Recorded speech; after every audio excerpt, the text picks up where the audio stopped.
광복 78주년, 건국 75주년을 기념했습니다.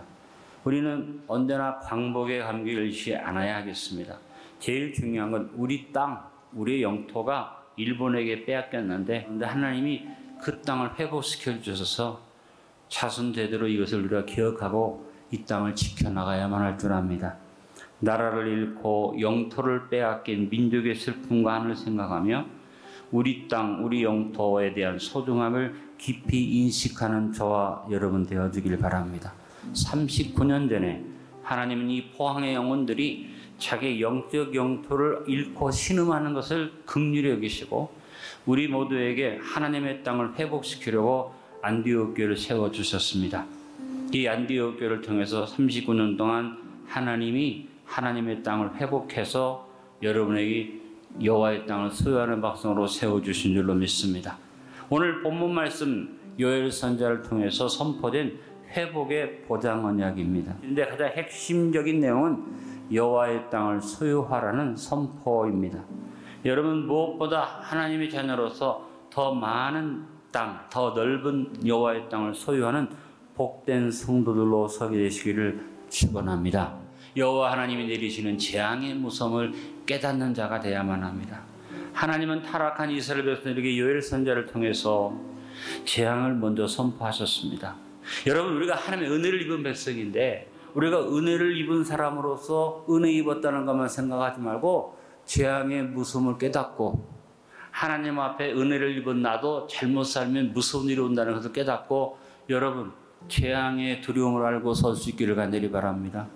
바울이 빌립보서 2장 12절에 이 말을 했습니다. 그러므로 나의 사랑하는 자들아 너희가 나 있을 때뿐 아니라 더욱 지금 나 없을 때에도 따라합니다. 항상 복종하여 두렵고 떨림으로 너희 구원을 이루라. 오늘의 부요와 성취가 어떻게 주어졌는가를 깊이 생각해보고 겸손하게 회개 자리에 서야만 합니다. 한국교회와 성도들은 과거 이스라엘에게 임하였던 하나님의 재앙을 생각하면서 우리의 현실을 깨닫고 두렵고 떨리는 마음으로 회개의 자리에 서서 깨어 일어나 우리 민족이 재앙의 무서움을 알고 회개에 이르게 해야만 합니다. 자, 두 번째는 여호와 하나님의 땅을 소유합시다. 오늘 18절 말씀을 보니까 그때 여호와께서 자기의 땅을 극진히 사랑하시어 그의 백성을 불쌍히 여기실 것이라. 땅 여기 언급한 하나님의 땅은 바로 하나님의 백성을 말합니다.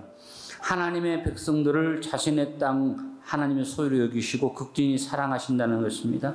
사랑하는 성도 여러분, 오늘 이 자리에선 여러분이 내가 하나님의 땅을 소유한 백성인 자부심을 갖게 되길 바랍니다. 하나님이 이스라엘 백성들을 자신의 백성으로 세우실 때 시내산에서 계명과 언약을 주신 다음에 어디 땅으로 인도하셨어요. 어디로? 가나안 땅으로 인도하셨어요.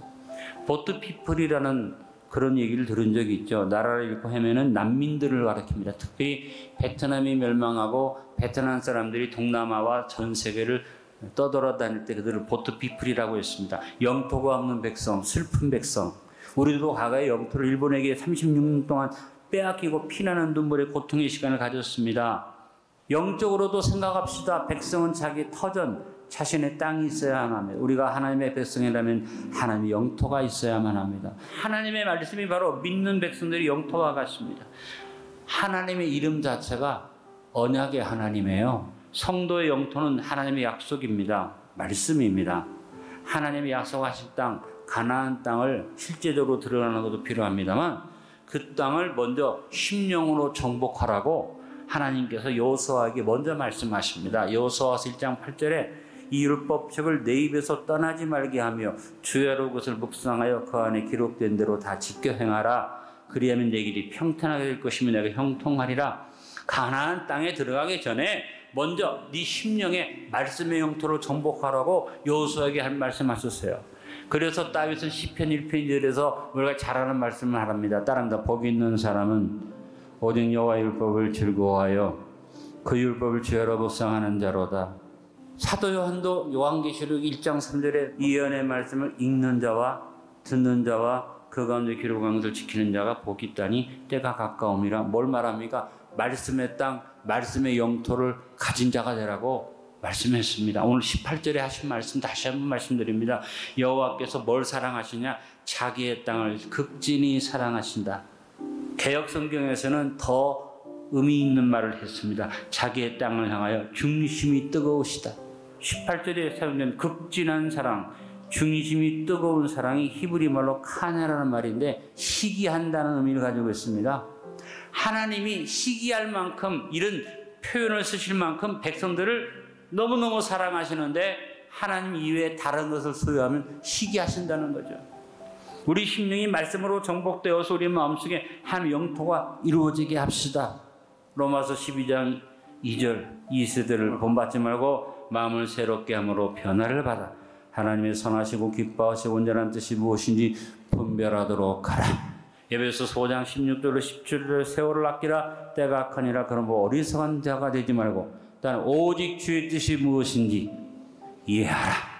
이 세대와 이 세상의 마음을 빼앗겨 하나님의 영토를 잃지 말고 말씀을 주야로 묵상하며 하나님의 뜻을 분별하고 이해하여 하나님의 영토를 넓히는 복된 성도들이 됩시다. 하나님의 진노의 재앙의 무서움을 먼저 안 다음에 회개하고 여호와의 긍휼을 구하여 여호와의 땅을 소유하게 되면 요엘 선지자가 먼저 오늘 우리에게 흡족한 축복을 누리게 된다고 말합니다. 또한 여호와의 땅을 마음에 소유하면 지켜주시면 복을 누리게 됩니다. 여호와의 땅을 소유하고 있으면 그 다음 원수를 도말해 주시는 큰 복을 누리게 됩니다. 우리가 여호와 하나님의 땅을 소유하는 자가 되면 요엘 선지자가 예언한 흡족한 축복, 지켜주심의 축복, 원수를 도말해 주는 축복의 균형 잡힌 복을 우리가 누릴 수 있게 되는 것입니다. 오늘 말씀의 결론을 맺습니다. 여호와 하나님의 재앙의 무서움을 알아 두렵고 떨림으로 하나님을 섬겨서 여호와의 땅을 소유한 백성이 됩시다. 긍휼하심의 은혜를 사모함으로 주야로 말씀을 묵상하여 듣고 읽고 분별하고 이해하여 여호와의 땅을 소유하는 긍휼을 사모하는 자녀들이 됩시다. 여호와의 땅을 소유함으로 흡족한 축복, 지켜주심의 축복, 원수를 도말해 주심의 큰 축복을 누리며 삽시다.